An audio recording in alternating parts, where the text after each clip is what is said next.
Module number 1.8.03. Topic name Leadership Skills. Hello మిత్రులారా, ఈ ముఖ్యమైన మాడ్యూల్లో మనం నాయకత్వ నైపుణ్యాలను అర్థం చేసుకుంటాం. మాడ్యూల్ చివరిలో మనకు తెలిసేవి 1. నాయకత్వం ఒక నిర్వచనం. 2. నాయకత్వ నైపుణ్యాలు. 3. నాయకత్వ రకాలు. 4. నాయకత్వం యొక్క ప్రాముఖ్యత. నాయకత్వం ఒక నిర్వచనం.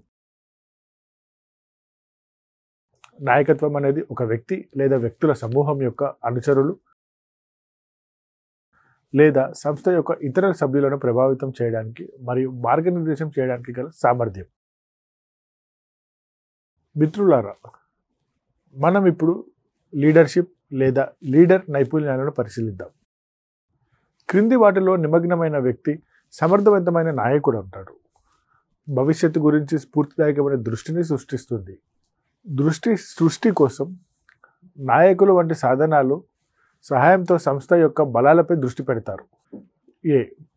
పోర్టర్ యొక్క 5 దశలు. బి. PEST పెస్ట్ విశ్లేషణ.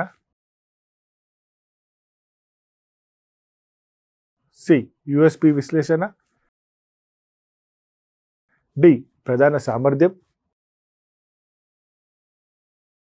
ఈ. SWOT అనాలిసిస్ లేదా SWOT విశ్లేషణ. భవిష్యత్తు గురించి స్ఫూర్తిదాయకమైన దృష్టిని సృష్టిస్తుంది. దార్శనిక నాయకులు పరిశ్రమ అభివృద్ధి, పోటీదారుల ప్రవర్తన, సృజనాత్మకత ఆవిష్కరణలు మరియు భవిష్యత్తు మార్కెట్లో విజయవంతమయ్యే వ్యూహాలు మరియు సాంకేతికతలను గురించి ఆలోచిస్తారు. ప్రజలను ప్రేరేపించడం మరియు మొత్తం ప్రాజెక్టు ద్వారా బృందాన్ని ప్రేరేపించడం కష్టం. కానీ గొప్ప నాయకులు సాధారణంగా దీన్ని ఎక్స్పెక్టెన్సీ థియరీ ద్వారా చేస్తారు. అంచనా సిద్ధాంతం. కష్టపడి పనిచేసే మంచి ఫలితాలను ఇస్తాయి. మంచి ఫలితాలు ఆకర్షణీయమైన బహుమతులు లేదా ప్రోత్సాహకాలకు దారితీస్తాయని ఆశించడం. దృష్టి పంపిణీని నిర్వహించడం సాధారణంగా అంకితమైన మేనేజర్ సహాయంతో దృష్టి సరిగ్గా అందించబడిందని నాయకత్వం నిర్ధారించుకోవాలి.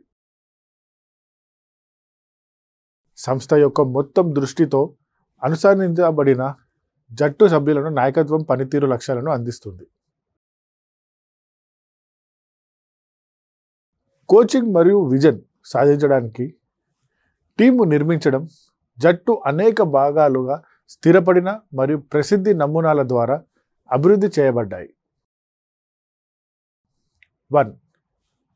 బెల్సిన్స్ జట్టు పాత్రల విధానం. 2. బ్రూస్ టాక్మన్ యొక్క ఫార్మింగ్, స్మార్టింగ్, నార్మింగ్ మరియు పెర్ఫార్మింగ్ థియరీ. మిత్రులారా, మనం అవసరమైన నిర్వచనం మరియు నాయకత్వ నైపుణ్యాలను అర్థం చేసుకున్నాము. ఇప్పుడు మనం నాయకత్వ రకాలు మరియు దాని ప్రాముఖ్యతను అర్థం చేసుకుంటాము. కిందివి వివిధ రకాల నాయకత్వ శైలులు.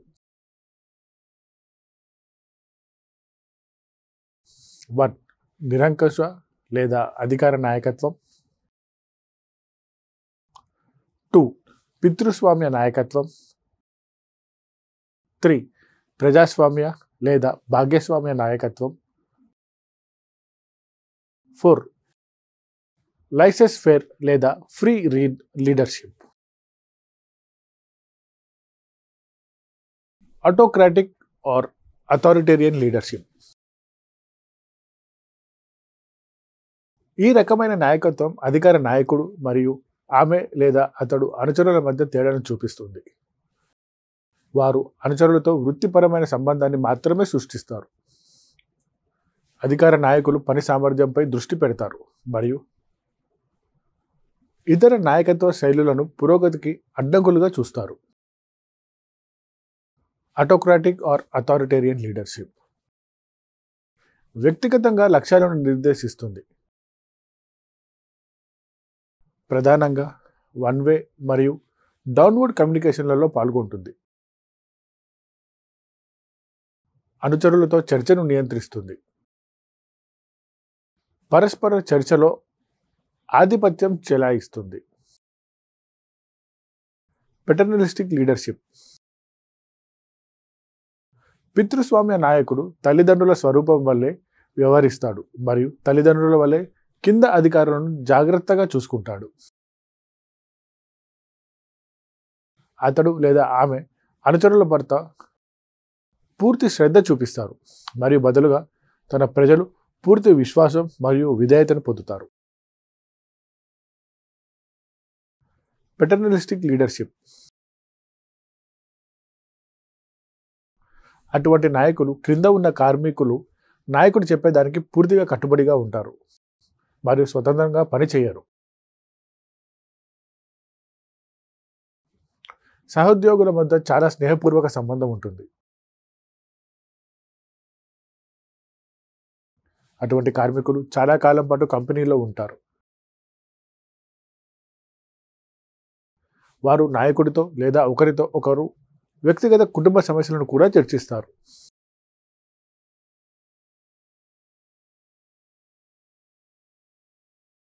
ప్రజాస్వామ్య లేదా భాగస్వామ్య నాయకత్వం. లీడర్ గ్రూప్ సభ్యులతో నిర్ణయాత్మక సామర్థ్యాలను పంచుకుంటాడు. సమూహ సభ్యులు ప్రయోజనాలను ప్రోత్సహిస్తుంది మరియు సామాజిక సమానత్వానికి పాటిస్తుంది. ఇది అధిక ఉత్పాదనకు, సభ్యుల నుండి మెరుగైన సహకారానికి మరియు సమూహ ధైర్యాన్ని పెంచుతుంది. Democratic or participative leadership. పాత్రలు అస్పష్టంగా ఉన్న పరిస్థితులలో లేదా అనుసరించాల్సిన గడువులు ఉన్నట్లయితే ప్రజాస్వామ్య నాయకత్వం కమ్యూనికేషన్ వైఫల్యాలు మరియు అసంపూర్తి ప్రాజెక్టులకు దారితీస్తుంది.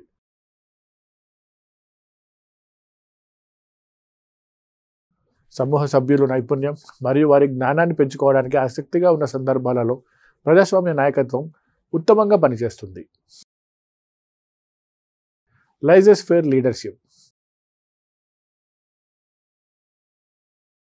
ఈ రకమైన నాయకత్వాన్ని 1939లో లెవిన్, లిపిట్ మరియు వైట్ వర్ణించారు.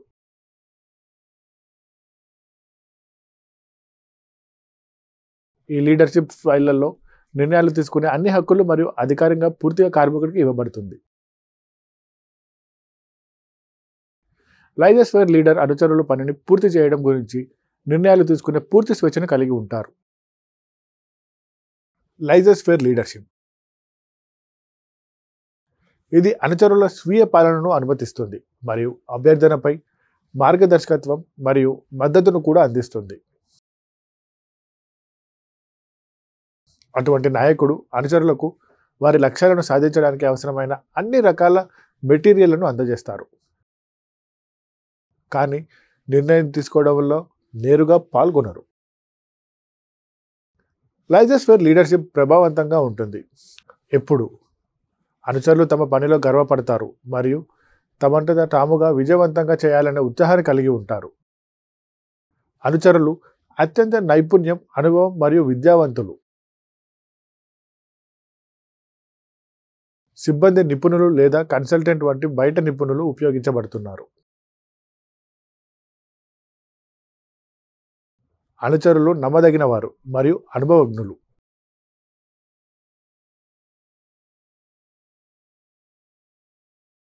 నాయకత్వం యొక్క ప్రాముఖ్యత.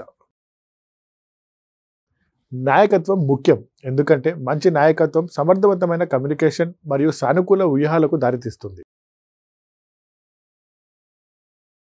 ఒక మిషన్ లేదా ప్రాజెక్టు కోసం ఉత్సాహభరితమైన నాయకత్వం ఇతరులను కూడా ఉత్తేజపరుస్తుంది, ఎందుకంటే వారు ఉన్నత స్థాయి అధికారులు అంకితభావాన్ని చూడగలరు. నాయకత్వం ద్వారా సానుకూల దృక్పథం అంటువ్యాధిగా ఉంటుంది మరియు సంస్థలోని ప్రతి ఒక్కరూ సానుకూలంగా మారతారు.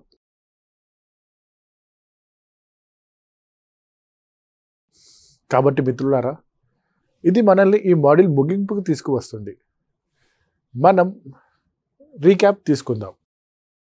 మనం వీటి గురించి తెలుసుకున్నాము. 1. నాయకత్వం ఒక నిర్వచనం. 2.